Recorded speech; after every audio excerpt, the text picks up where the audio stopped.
What's up? We got clips. We got clips, everybody. Welcome to the Golden Hour podcast channel, which is also including clips now on the YouTube channel. If you're listening to the audio and you hop over to the YouTube channel, you'll now notice that we're posting clips to the channel. And tell everybody how surprisingly well these are performing, Connor. Yeah, so typically, we're a podcast, so we're an audio forward format. So most of you guys, which we all love all of you guys, but most of you all are in the Apple Podcast ecosystem, Spotify, and then what's the other one, Dave? I always forget the other one. Overcast.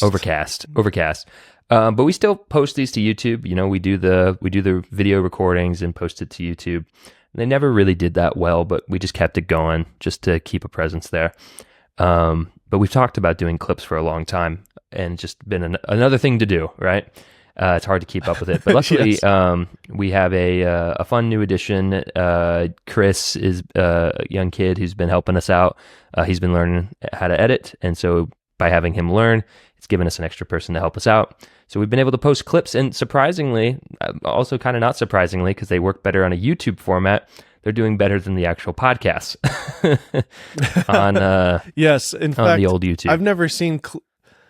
I've never seen click-through rate so high in my life. We were getting 21% click-through rate, and if you're a YouTuber, you know how almost impossible that is, especially for tech review stuff, and especially for a podcast.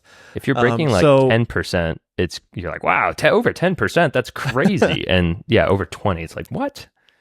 Now, of course, we're talking about a relevant camera, the Leica Q. I'm referring to the Leica Q clip, and then obviously we had Kai W, who's a well-known creator on the thumbnail, and he's in the video. So, you know, it's a mixture of being consistent with this show for years, talking about relevant topics, and of course, mixing in somebody who's way more famous than we are, and incredible, and British, and wonderful, and doesn't know what a nightstand is. Right. Kai I think W. his voice definitely carried that one a bit. Absolutely. But we are going to continue doing this, and I think, of course, this is only like a week into it, so I don't really have that much data. But I think now you don't have to have the two-channel method for podcasts. I've seen over the years many channels, let's just take Joe Rogan, for example, before he switched to Spotify. He had the Joe Rogan Experience, which had the full long-form, videos, 3-4 hour long interviews. And then the GRE Clips channel, which is a separate channel altogether, and it only had little segments from the show. Usually there's like 3 or 4 great little nuggets that they would pull out, and they would just add a little bumper with the little chimpanzee at the beginning, and then just play into a 10-minute clip, Jordan Peterson's thoughts on the Bible. I just made that up. I'm sure that's a real clip. I just made that up. It's at least an AI clip. And those typically perform better than the full show, obviously, because it's 10 minutes, it's searchable, and it plays into the YouTube algorithm. And the reason you would do 2 separate channels is because YouTube treated long-form podcasts very differently from, short-form kind of standard YouTube videos. Well, now YouTube has YouTube podcasts, and it's a whole section, it's a whole kind of tab on the channel, and we're able to categorize our long-form interviews as a, quote, podcast, and it gets fed into the YouTube Music podcast player, just like Spotify, how they have podcasts, just how like even Audible, which is an audiobook player, they also have podcasts. Everybody's doing podcasts these days, even though we're doing a podcast. Literally 80% of you. Yeah. Well, I just mean like, even if you're not necessarily a podcast app, they like start adding it in as a feature. Like next thing you know, Instagram's going to have a podcast feed. Dude, but you're probably right. And by the way, 80% of you listen on Apple Podcasts. So hello, Apple Podcast listeners. If you haven't rated the show in Apple Podcasts, give us a 5-star rating, or, whatever stars you feel this deserves. And listen, review. here's the truth. If you don't think 5 stars, just don't rate it, okay? Yeah, if you haven't given us a rating or review, by the way, we haven't reminded you guys of this in a while. Please give us a rating and review on Apple Podcasts. That helps with discovery. Anyways, neither here nor there. But now with the podcast tab, with the podcast format on YouTube, I think we can post clips on the same channel and it doesn't kind of hurt the other. The clips are going to do really well. Obviously, our average view duration is much lower because we're going from an hour-long interview to a 5-minute clip. So the average view duration is like 2 minutes on the short form clips, and then 15-20 minutes on the podcast on average. So I don't know. I haven't seen the big guys do this yet. I haven't seen like Impulsive or H3 or other shows that are kind of the big shows on YouTube. I haven't seen them do this. They're still sticking with the clips and the podcast kind of format. But then again, a lot of those guys aren't super in the know with YouTube. Well, I mean, the truth, they may just be doing that just because that's what they've been doing. I mean, sure. They already have a clips channel or 2 clips channels. Sometimes people have multiple clips channels. And so it's like, even if it's the same to now post it all on the same channel, to them, it's like, well, we've already been posting to this clips channel for the past 2 years. Why change it? So it might just be out of a huge library. That. Yeah, but I think I don't. Supposedly, this isn't going to hurt it now, like Dave was saying before, because the way that people would be viewing things would be different. YouTube wouldn't necessarily jive with that on the same channel. They would see it as a negative. But now, supposedly, because you can categorize things differently on the same channel, theoretically, this will all go great. This is kind of something I've been really waiting for, and it's kind of like when the Apple Watch was announced, I was like, yeah, I'll start my fitness journey as soon as I get my first Apple Watch. And then, right. I got the Apple Watch and I never did. But I was kind of saying this on the fifth Apple Watch, we'll start that journey. It's kind of that same idea. It's like, I'll start a clips channel when I can kind of do it all in one. Cause I've heard rumors of this podcast categorization on YouTube for a while now. So they finally did it. It seems to be working, and, we'll give you some updates as we go on here. But, by doing clips, you can really focus in on the trends and the hacks and the thumbnails. And from each episode, we can pull maybe 3 clips from each show, the best moments. Yeah. So, and you could do shorts as well, and that doesn't hurt either. Okay, so it's been a week since the Apple Vision Pro came out, and our last episode, we kind of just did a quick reaction, first look, and a lot of the main reviews, especially the hands-on reviews, were not posted yet. It kind of, took obviously time for people to edit their videos and get them out. And also Apple kind of scheduled people in to have some hands-on time with the Apple Vision Pro throughout the week last week at WWDC. We had a Good Morning America clip where it's actually the only footage other than in the commercial that we saw at the keynote where you can actually see somebody wearing the headset. Robin from Good Morning America actually put on the headset, got to get some hands-on time with it, and they let the camera crew go behind the scenes and film her using it. So that's actually the only footage that it seemed to be allowed from Apple showing somebody actually wearing the headset, because Marquez Brownlee, iJustine, Matty Apoya, Sarah Dici, all the people that kind of reviewed this thing and got hands-on time with it, they were told they're not allowed to film, take pictures, do anything when they're in that secret room where they tested the Vision Pro. So we just kind of had to take their word for it, which is fine. Obviously, all these people are very trustworthy. I found that to be very surprising, almost, actually. You would think that, Apple doesn't need any help marketing. They do plenty fine. But still, it's more free marketing. You would think that they would want a picture of it with Justine even now. I know they'll get that later when they send her a few units to test out and actually do a YouTube video on maybe in a couple months. But I did find that surprising that they didn't want to do any public hands-on, I guess, except for this Good Morning America thing, which that is also surprising because since they didn't let anyone else do it, why'd they let that one slide? Yeah, it's not necessarily letting it slide. I think it may have been a bit of a competitive advantage that they had because obviously ABC, Good Morning America, is owned by Disney, and Apple and Disney clearly have some sort of partnership with this product because Disney had a whole segment in the keynote. So I think there is some sort of Disney Apple thing going on here. There was a handshake deal. Maybe part of the deal was like, it was like, hey, we'll make sure we have some stuff ready for your keynote and for the announcement, and we'd love to partner with you guys. In return, let Robin do a segment on Good Morning America. And they're like, Right. all right, fine. Yeah. Let us interview Tim for Good Morning America. And they're like, okay, fine. Yeah. So, or it's just, corporate stuff. It's just like Apple was like, you know what? We want to be smart with our business decisions here. We want Disney to be happy. Let's do this, make them happy. Yeah, make the mouse happy. Also, that's been I will say too, like almost all of the videos, and Joanna Stern also from Wall Street Journal, she had a fantastic video as well. But all the people I listed, all the YouTubers, they're all the tech people. They're all the kind of nerdy tech people. The Good Morning America video is so perfect to like send out to your mom and dad who are going to inevitably talk about this. That's the video I sent to my parents.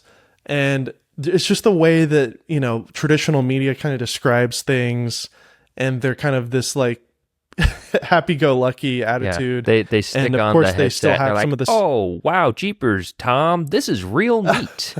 This is real cool. Wow, I wasn't expecting that when I put on the headset. Wow, that's so cool exactly. and interesting, because these are the only words I can use to describe this thing, because I have no idea what's happening. Is that what you mean? Pretty much. Yeah. Yeah.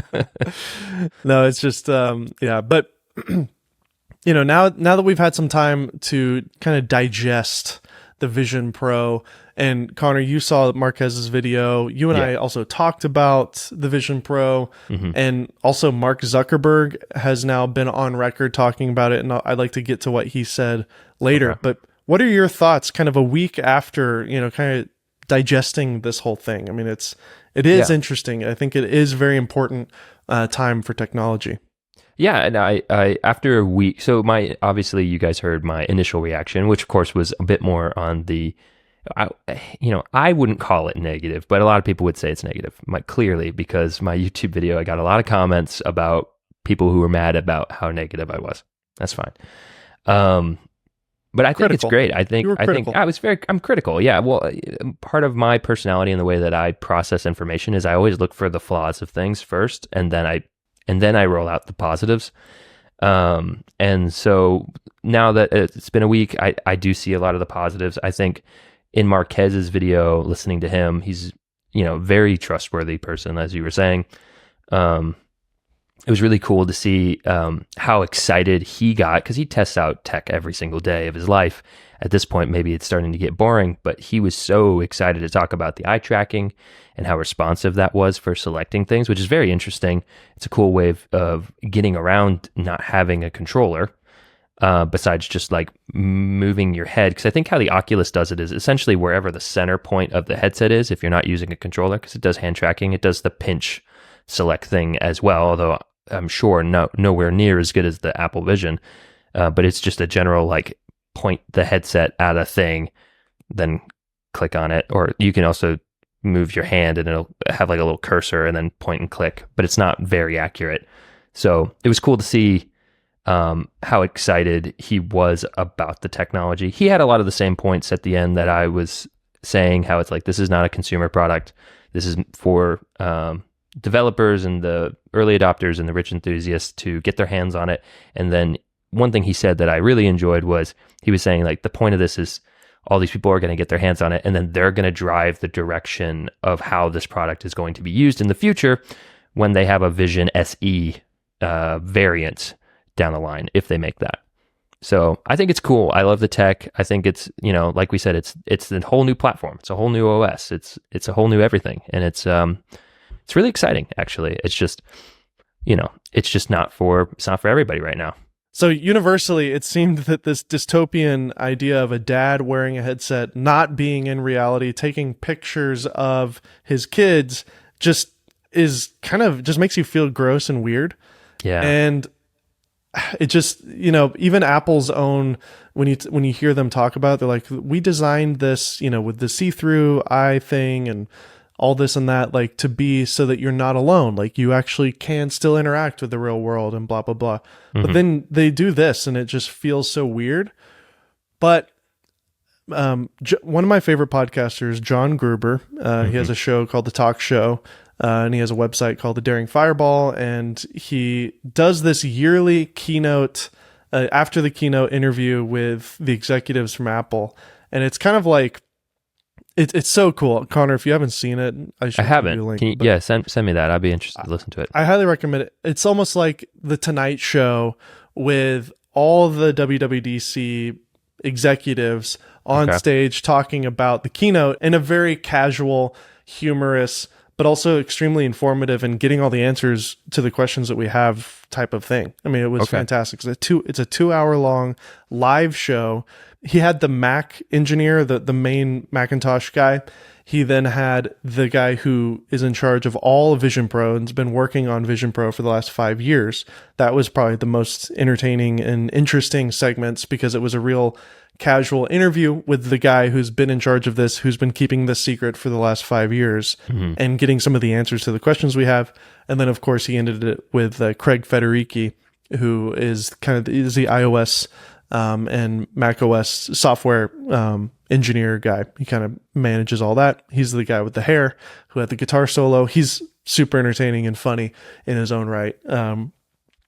But one of the things that I think even though it was really weird to see that, and universally everybody said that is just wrong, and I agree, the interview with John Gruber kind of gave me a kind of a different perspective on the whole taking a picture of your moments with the headset thing. And it really was this interview with the guy, and I forget the guy's name, I'm sorry, but he's the guy that has been working on Vision Pro and is the lead of it. Okay. He said they put the cameras on the headset for AR to see the hands, to do the hand clicking and all that. And it was like, well, we got these cameras on here, might as well take a 3D photo with it too. Like, why not? It wasn't even something that they had on the roadmap of like, oh, and it has to have 3D video and photos. Right. And so they added the feature just with software. One of the engineers took it home with her and took some videos of her 3-year-old daughter. And then she brought it back to work the next day, and they all watched it on the headset. And he said that almost everybody in the room just like got really emotional because it was almost as if you're in a time capsule, literally seeing something in reality. And it's almost like, and that's what John Gruber said as well. When he saw that clip of the girls, blowing out the birthday cake with the smoke and all that, that's what everybody was talking about. And it kind of has this hazy orb around it, almost like a Harry Potter kind of like memory or like a picture frame. Mm-hmm. He said it does not look like you're looking at a picture. It doesn't look like you're looking at, it literally looks like you're looking through a portal of a moment and you're literally reliving that moment. And the guy basically said, who's been working on this project, who's like, that moment we just realized we have to add this feature in here, even though, yes, it is kind of a weird thing. Like, imagine being able to capture a moment with loved ones that are maybe going to pass away, an elderly, family member, or for me as a father of a 3-year-old, a 5-year-old, and now a baby, as dumb as it looks, like as long as we're kind of all okay with it, it's like, hey, let me grab this moment real quick. Like, to be able to 20 years down the line, literally, relive that moment. Of course, it's in air quotes because it's not real, but he said it's kind of, the word isn't, Gruber kept saying uncanny and they were like, we don't like that word because I bet they don't. Uncanny Valley. Yeah. But he's like, whatever the adjective is that isn't uncanny, that means the same thing. He's like, yeah, it really truly is kind of surreal, uncanny it's surreal because it's like, it doesn't, because you can't see the pixels, because the tracking is so good, because of all that, it does feel like you're capturing a memory. And I would love, obviously, to see this in an iPhone at some point. That's something that we didn't talk about in the last episode. And that's been some things that people are saying. It's like, this is dumb with the headset. It's just silly. But then again, that purpose for me, like capturing a moment with my grandma's still here. We're blessed to still have her alive. I would love to capture some moments with her, as dumb as it is to hold it on my face. But, anyways, what do you think about that? Yeah, I can imagine how that works, especially, I've watched some VR videos and it is pretty cool, right? It's a cool experience. And essentially that's what you're doing. You're capturing, I'm assuming, a 180 degree video file that then you can, store and relive through the headset, which is really cool. I think it'll become more socially acceptable in time. I think it's just weird now because, it's different, it's odd, it doesn't make sense, and it does pull you out of the moment, just like this pulls us out of the moment. I mean, we're already doing that. We're sitting there and we're watching concerts through our phones. We're already doing that. People are going to go to concerts with the headset on and record it so that they could watch it later. Through the headset, instead of, I'm like, but you could also just probably watch it through the headset without going to the concert, and record, and someone else is already doing that. But anyways, so we're already doing that. So I think it's going to become socially acceptable. I think that the way that this could become less of a nuisance for family moments, like for instance, if I'm thinking of like you and your family, is like, hey, maybe don't record when they're in the important times, like really actually be there. But like if you just want to like stick on the headset and like, I don't know, goof around, hang out with your kids and record like a moment that then you could preserve, and it's like you're just kind of preserving this age. Maybe you exactly, like, hey kids, let's play a board game real quick, and you put on the headset and you do that, or whatever, right? It's not a moment that you're like, I wish I was in the moment. I'm sure you do, but in the sense of like, it's not as important as like, hey, it's their birthday, like maybe, or my wife giving birth, or your wife giving birth. You're you're in the hospital. All right, babe, hold up the baby. Yeah, exactly. Like that feels a little weird. And like you said, we didn't talk about the iPhone having potentially 3D cameras because they're going to want everything to work in the same ecosystem. I don't know what they'll do. Are they going to do like a camera on each side or something, so that it can do the I think 3D that's thing?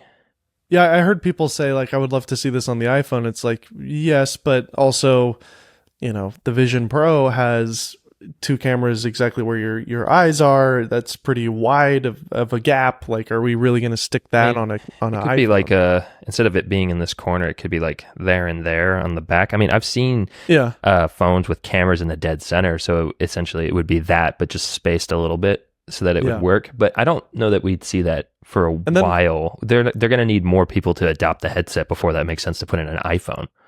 And then obviously, like, people like James Cameron are doing 3D really well without the Vision Pro. I would assume, as amazing as it is with the Vision Pro, I would assume it's still kind of like iPhone quality in terms of the cameras, and it's not like an Arri Alexa in there or anything. So, like, does that mean that if you just use any kind of normal 3D camera that is somewhat decent, is that going to give you the same effect when you then put it in the VR headset? So if that's the case, then you could just use a normal 3D camera setup. That's true. Yeah, maybe 3D cameras themselves are just going to become really popular. And instead of putting on the stupid headset and recording through that, you just have like a camcorder that is recording 3D. Yeah. Put it on a tripod and call it a day. Yeah, exactly. Some other things too that were news to me when I kind of watched all these reviews and heard things is the tracking and how unbelievably accurate the tracking is. And what I mean by that is, the way this whole thing works is screens kind of pop up and go everywhere, and you can put them wherever you want in the room that you're at. And from every interview that I've heard from people who had time with this, they were just amazed at how well, when you just say I put a screen up on my wall here, and then I turn around and I go do something, I maybe even walk into another room, I come back in my room and I look on the wall, and that screen, that virtual screen, is glued exactly where I left it. It's like people are saying it's unbelievable how good the virtual kind of mapping is. The fact that you can just like put your head up and spin in a circle 5 times and look down, and it's still exactly where you set it. Yeah. Which obviously makes sense. Like, that's reality. If you have an actual monitor on your desk and you walk away and you come back, that monitor is going to be there still. It'd be kind of weird if it popped over to the left a little bit. Or is it? We're all in the Matrix. Yeah, exactly.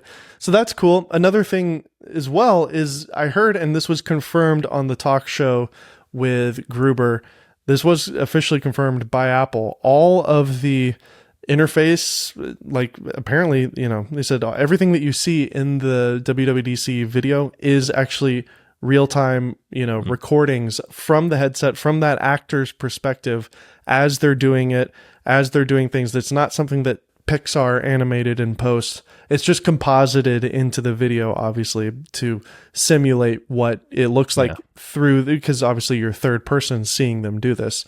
But that's a recording from the unit itself, and it's just composited. So that's cool. I think we mentioned in the last episode that we'll just have to see what it looks like later because obviously that's all not real. Well, it turns out it was. They didn't have any type of disclaimers or anything, on the video saying all images are simulated. Usually that type of thing would kind of have to be there if it's a full simulation. So that's cool.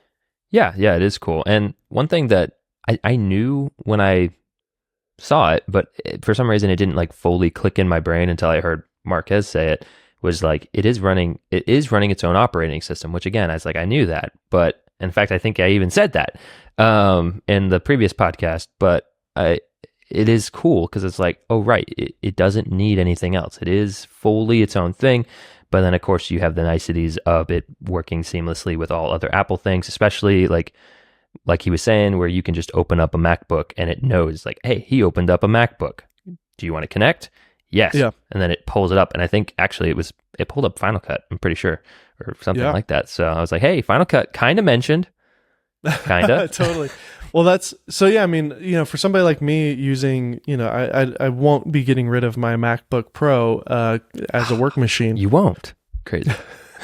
Of course. Yeah. But technically, you could use all iPhone and iPad apps are available on the device as well. It's Apple Silicon. It's an M2 chip in there. And so, Final Cut from iPad. But what does that mean? Are you loading in footage into the Vision Pro? I doubt it. But. Yeah, I would hesitate to say all apps because like even iPad doesn't have all apps from iPhone. It's like there's various things that still don't cross over. So I don't know what exactly will cross over into it. But yes, I don't know how you would upload footage to your headset. That wouldn't make any sense. Maybe the footage you shoot on the Vision Pro can be edited on the Vision Pro in Final Cut. Maybe, or maybe you really do need a computer to video edit, and that still functions as your editing machine. And then at that point, the headset is functioning just as a sidecar monitor. One thing that I found interesting is like when you're watching the video, you see a virtual keyboard pop up, and my immediate thought was Tony Stark. I'm going to be able to reach out and type something, right? I don't think so, actually. I think in one of the videos I was watching, they were saying you look at the keys with your eyes, and then you do the pinchy thing to type. No, that's what I heard. Yeah, that's not true. Yeah. Oh, good. Yeah, you can type with your fingers in the air, or if you're in an airplane and you pull the little tray down, you could use the tray as a virtual keyboard. Is that what they said in the podcast then? Because I think I'm referencing Marquez right here. I think he's the one who said that you would look at the keyboard with your eyes and then pinch to type, which is like, to me sounds like one finger texting. I was like, that sounds awful. That sounds terrible. So I'm really glad I don't know where you heard that, but if that's true, that's great. I saw an actual demonstration of it. There's other WWDC developer videos that they played to the developers with some Apple employees, and they had a full-on demonstration showing it happening. So got it. It's pretty cool. Great. That's awesome. So it is a little more Tony Stark. That's great. Yeah. The thing that I find, as I've kind of marinated on this over the last week, the thing that is interesting is they really are kind of, even though this is, of course, a very expensive product, they're keeping it kind of grounded with, it's just a bunch of like floating screens everywhere. That is what it is. You got the movie thing, but like you're still passing through, you're still seeing reality. And also too, I heard with Gruber's conversation, he mentioned too how amazing it was how the lensing that they used on the headset is so perfect to what a human's field of view is, that when you put the headset on and you see the screen, it's as if and the delay is there's no delay, and you can't see the pixels. He said it's nuts how you remove it and there's no change of field of view. So it really does feel like it's not like a little bit wider, like you're looking through a lens. And the executive said, he was like nodding, like, yes, that took a long time. That was a lot of work. That's cool. So it's like I don't know, what's the human eye equivalent, like a 40 mil, something like that, it's like essentially. Something 40, 50 mil, but I'm sure it's way more complicated than that because it's full view. Your peripherals. It's this nonsense that happens over here that you don't even really think about the fact that you can see it. But like, hey, put your hands next to your head, you can see them. It's crazy. Yes. Yeah, that's cool because I do know that when I put on my little Oculus headset, it's like it's like a shadow box and then the everything, which it's still pretty neat, but it's definitely not the full everything. So if that's really the case, and of course, like you're saying, it's such a high resolution, it is like a whole new reality. Crazy. And then with the eyeballs on the back of the display, I learned some more things about that as well. Okay. That is your eye. That is a video of your eyes because there is cameras and sensors and lights and whatnot looking at your eyeballs. So that actually is that's not a render? That's not a 3D render of your eyes. That is literally your eyes. So it's just a video. And the reason it looks a little funky is because it's a special screen that's like layered, and so it looks when you look at it, it's perceived as though your eyes are actually behind it, a couple of like half an inch behind the glass. And no matter where you're looking, and no matter how many people are looking at it, it's as if it's a goggle, it's as if there's just a piece of glass in front of your eyes. Yeah, which means if you're right? If you're looking at a different angle, you're seeing different perspectives of it, and it doesn't matter where you are, and doesn't matter how many people are seeing you, they all have a different perspective of that view. And it's I don't even know what it's called. He used a certain phrase, but it's a certain type of screen that has like multiple layers to it that allow the off-axis ability kind of to simulate the look of reality.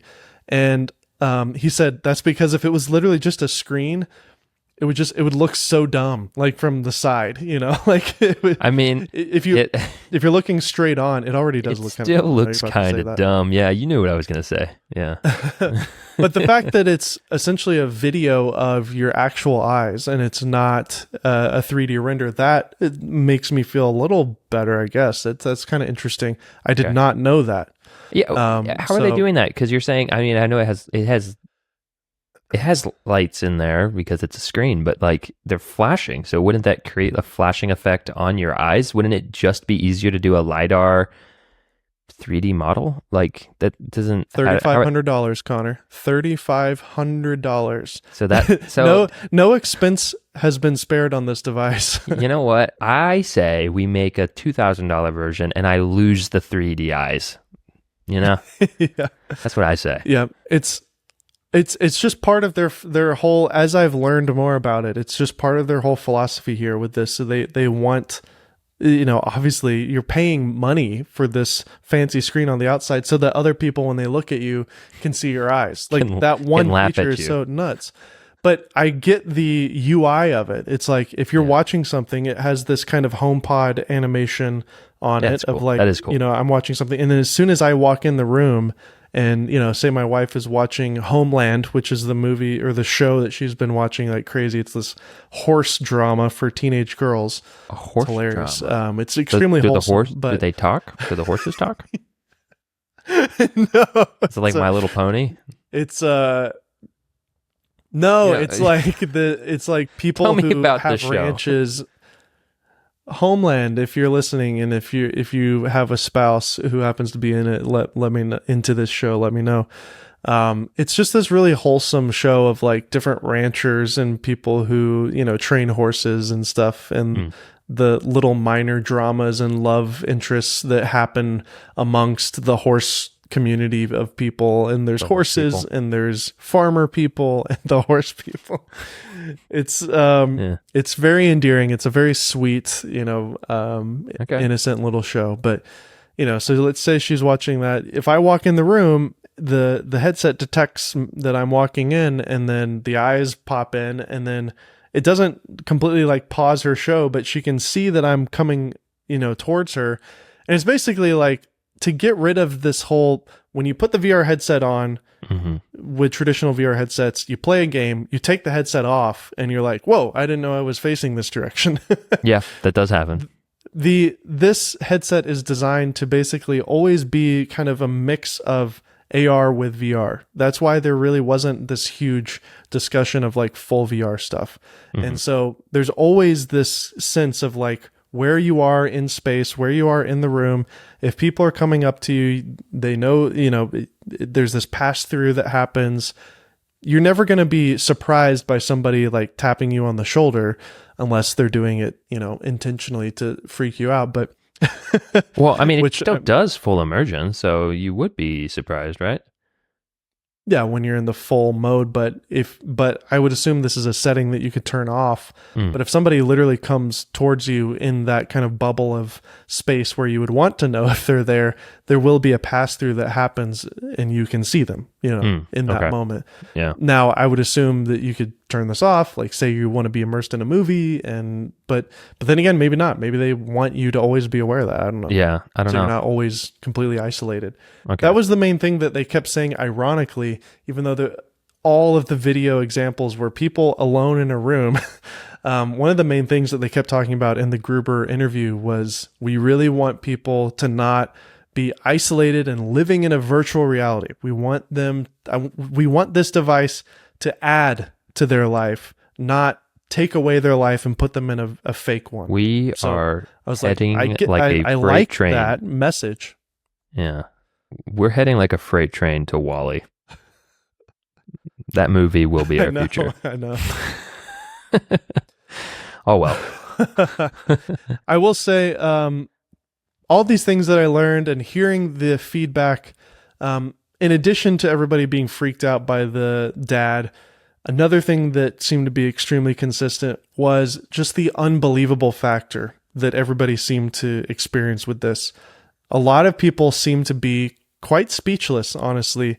And some of these people are tech reviewers, and they've really been around the world.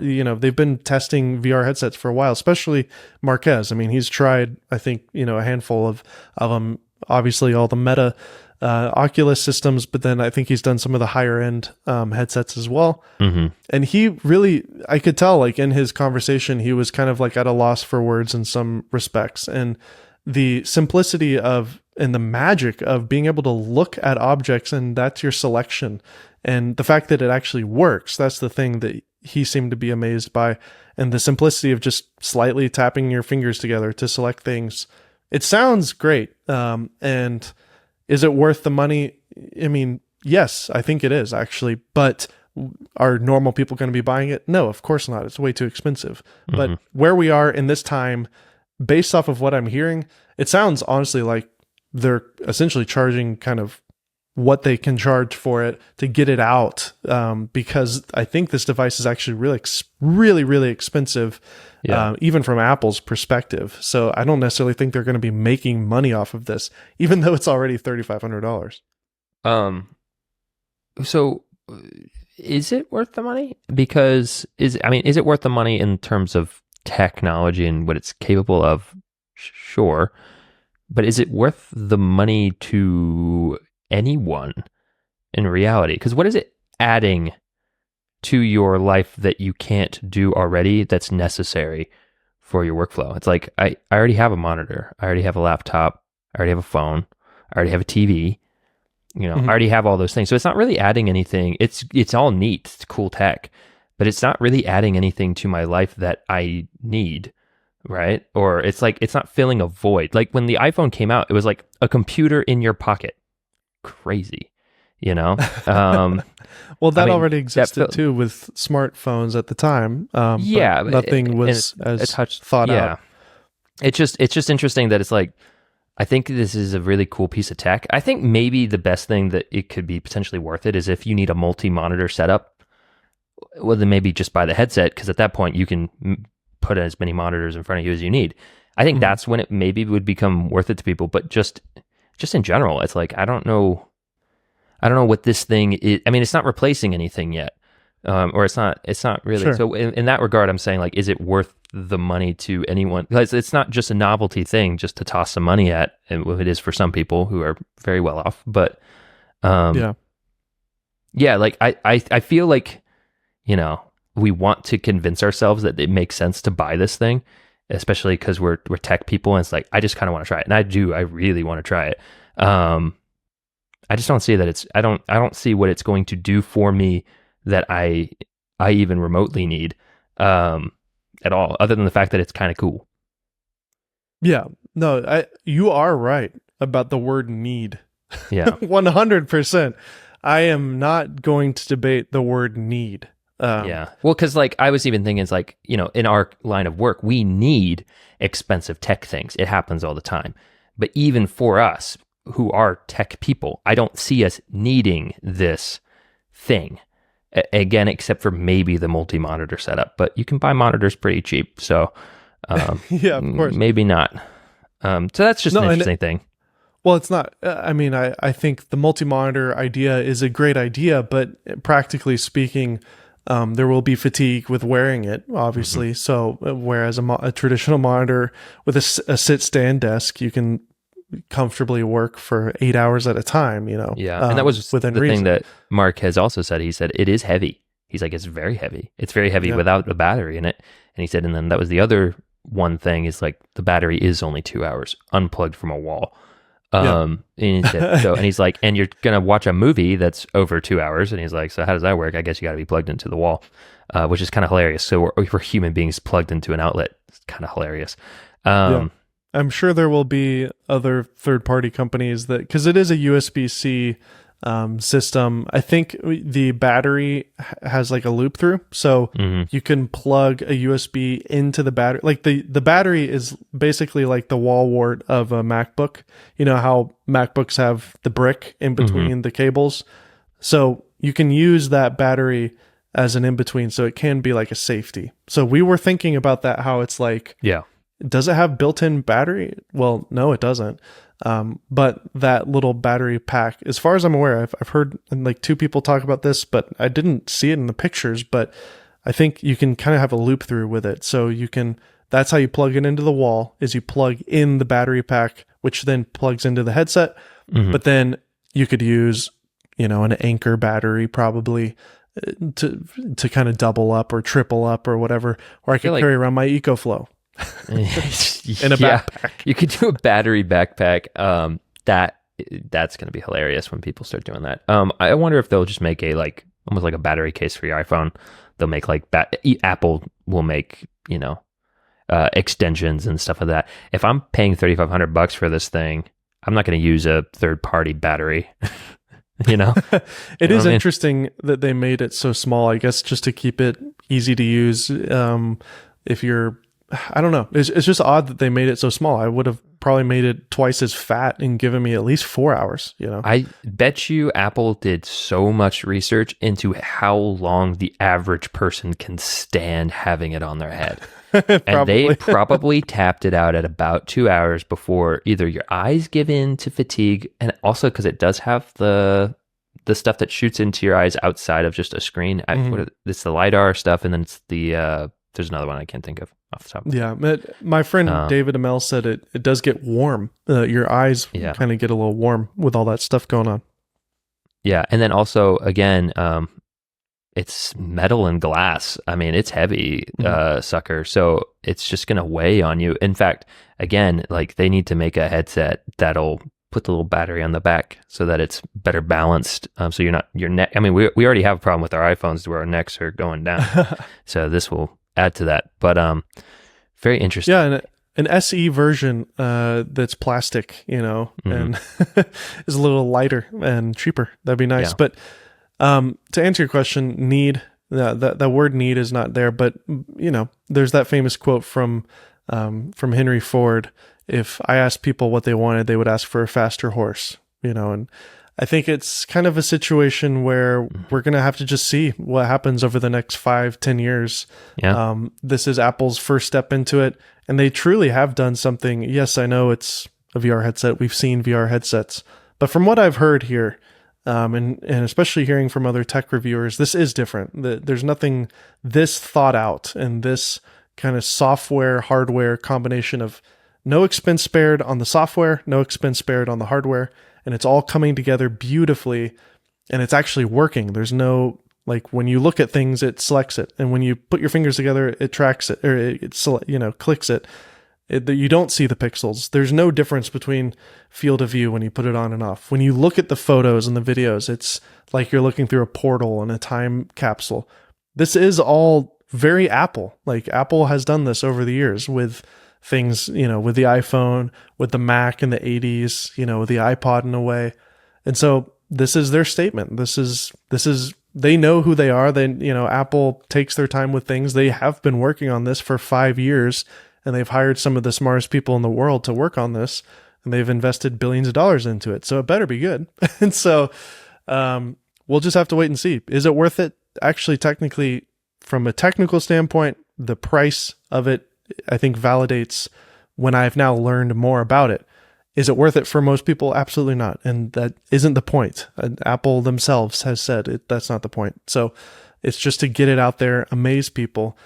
Now, the difference between the iPhone, the Mac, and all these other things, the Apple Watch, iPad, all those new products that they made over the years, those are consumer products, like, from the beginning. And the iPhone especially, even though it was actually twice as expensive as most smartphones at the time, that market is huge and was huge. It was, billions of people that were using cell phones. We're still, even with Meta and with the tens of millions of units that they've sold, VR and these headsets are just not common. And there's just not many units being sold in general. So it is kind of a niche product category just in general. So they're kind of battling that in a lot of ways. So I don't know.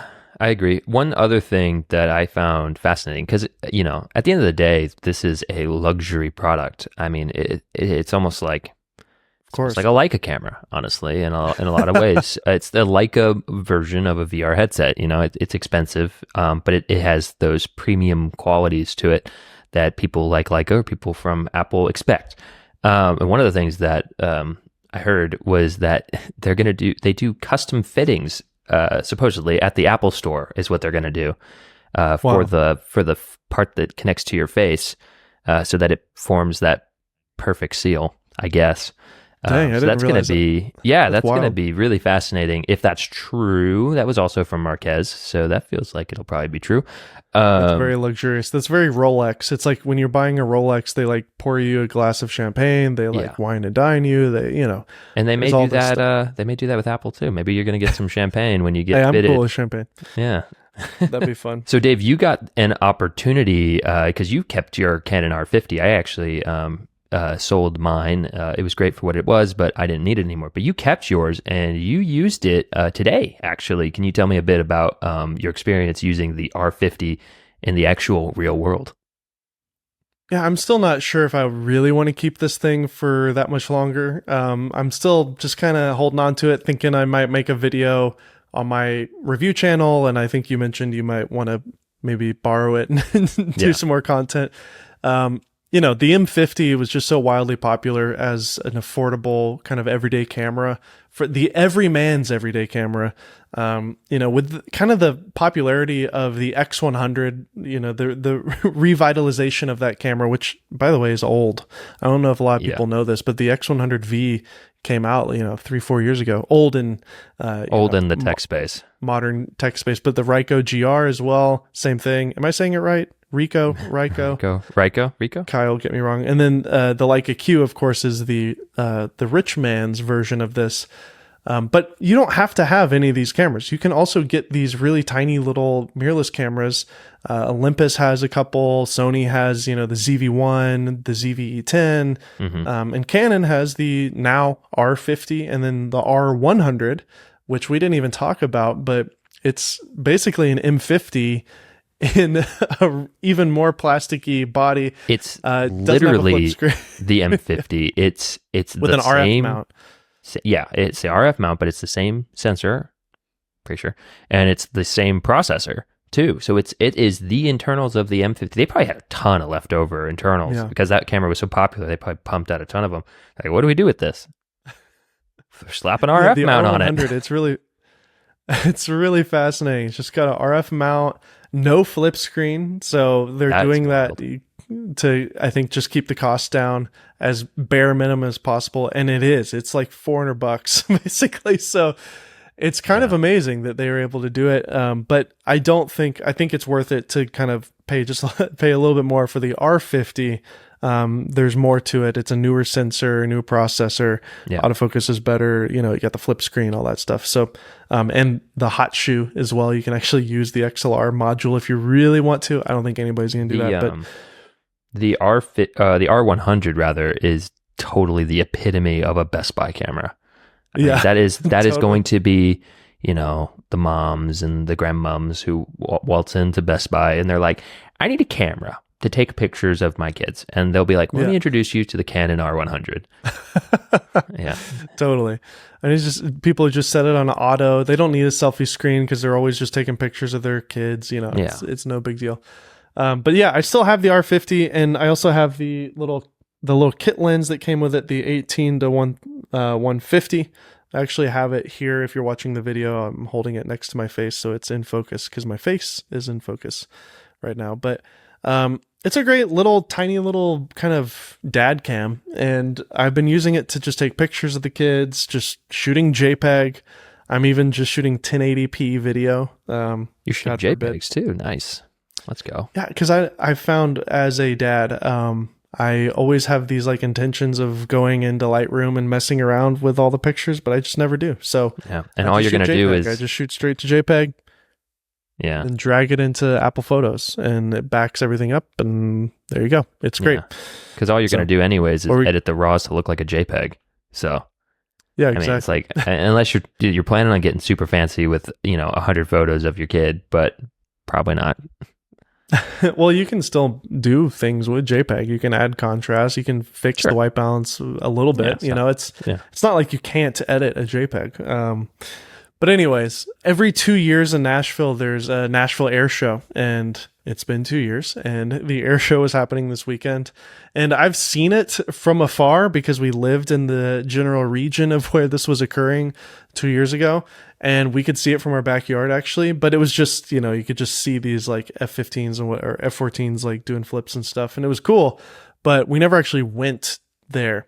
And by the way, it's $50 a ticket to go and sit in the bleachers. We didn't do that. We found a park that wasn't too far from the airstrip, and we just set up with all the other people with our like lawn chairs and sat in the shade, and we could get essentially a full clear view and clear shot of the air show from a park for free. So that's what we did. Wow, that's super smart. I would imagine it's really cool though to sit in the bleachers and see them basically fly, just a couple of feet off of the ground in front of you. And then obviously you get to see the pilots go in them and see them take off from the ground. So, I mean, I can see the value of that, but anyways, it was so cool. And I took pictures with this camera, and I used the 150 millimeter zoom, and it's a crop sensor, so that's essentially a 200 mil focal length, and it was great. And just taking JPEGs, taking pictures, and that is really the use case of having a camera that's not your iPhone.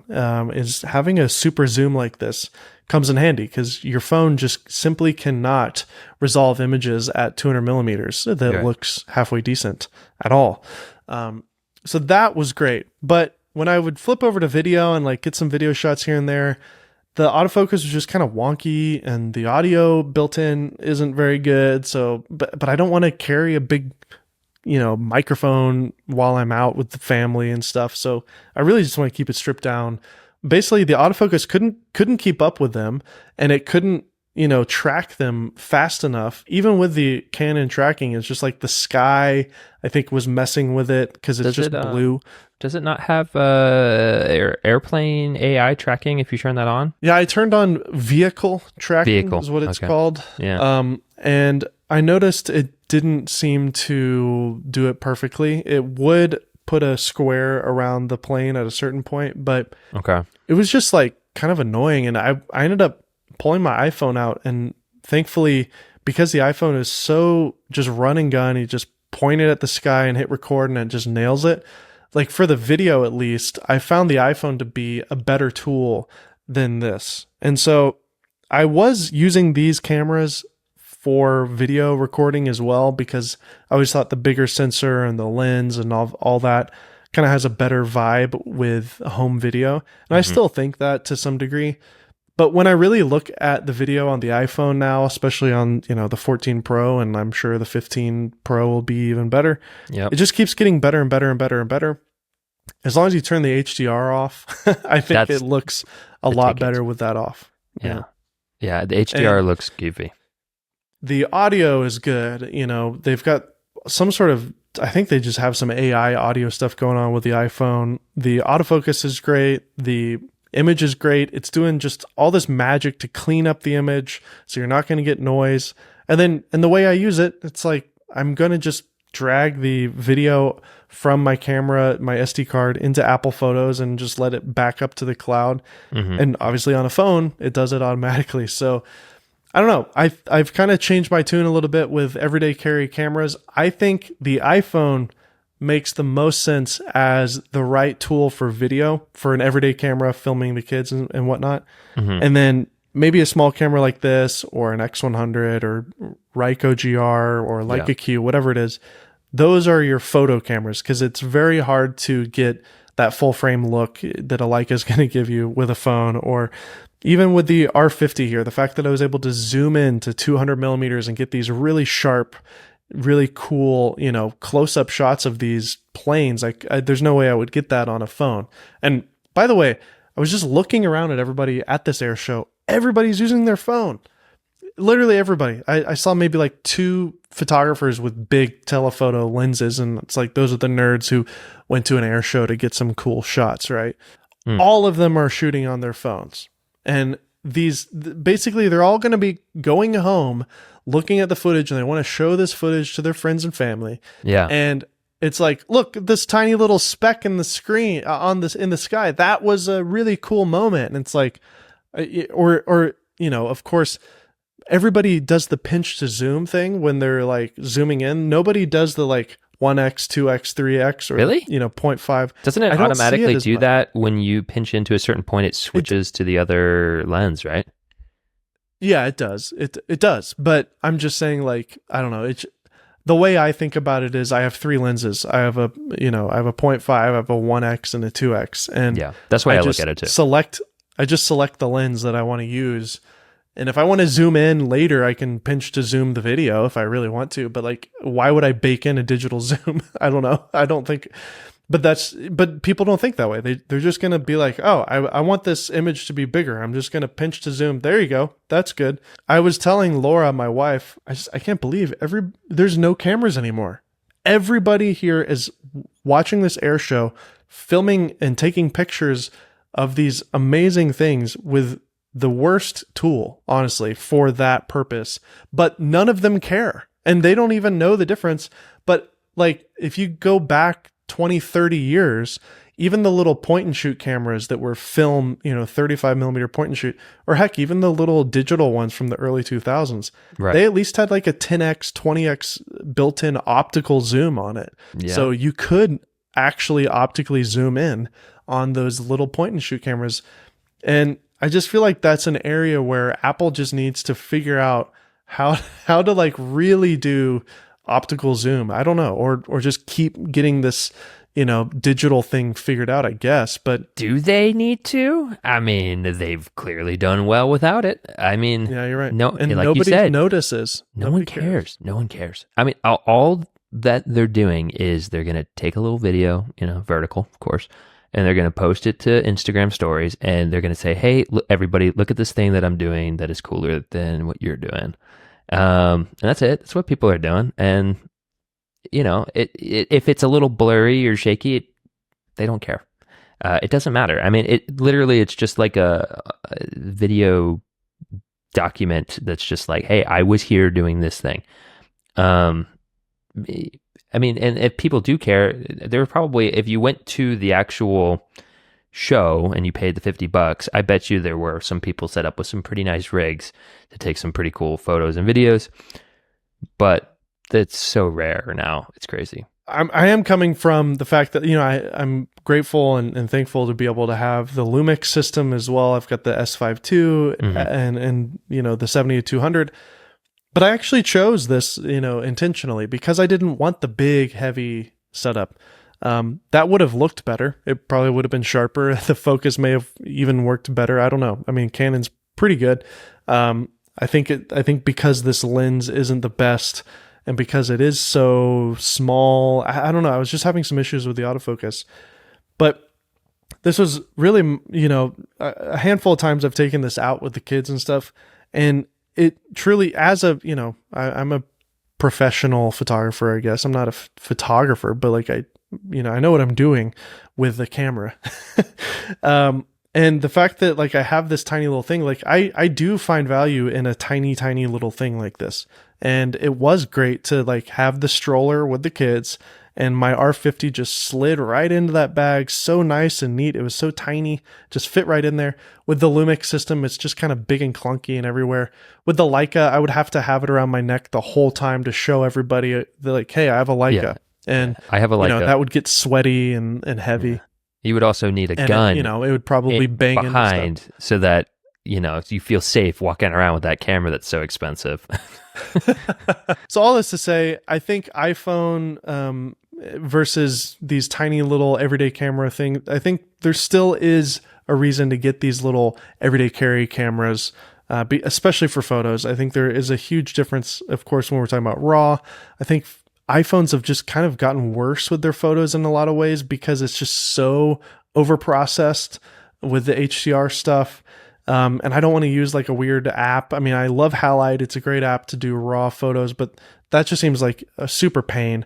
I'd rather just shoot JPEG like how I'm doing here, get a nice looking image. It does look better than your phone for pictures, 100%. Even the R50 with the kit lens looks way better for photos. Video, I feel like the iPhone is just so good with video.